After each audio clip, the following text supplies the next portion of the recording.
em dic Joel i ara anem a calcular el valor absolut i l'oposat d'aquests quatre nombres. Primer tenim que utilitzar la simbologia adequada, que del valor absolut són les parèntesis i de l'oposat és OPE dintre d'una parèntesi també. Agafem el número 3 i posem igual 3 i ara anem a agafar el valor absolut d'aquest nombre, que és 3, que és la distància que hi ha d'aquest nombre al 0 a la recta numèrica. Del menys 3 igual menys 3 és igual a 3 nombres que hi ha del menys 3 al 0 a la recta numèrica. Del 4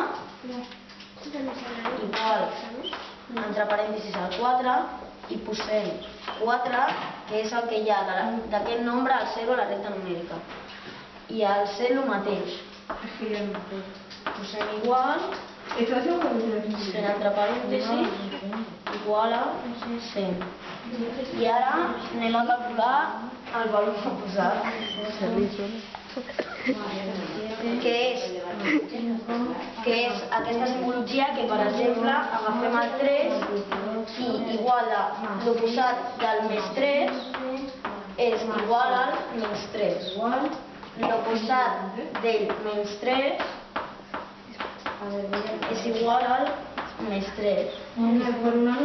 L'oposat del més 4 és igual al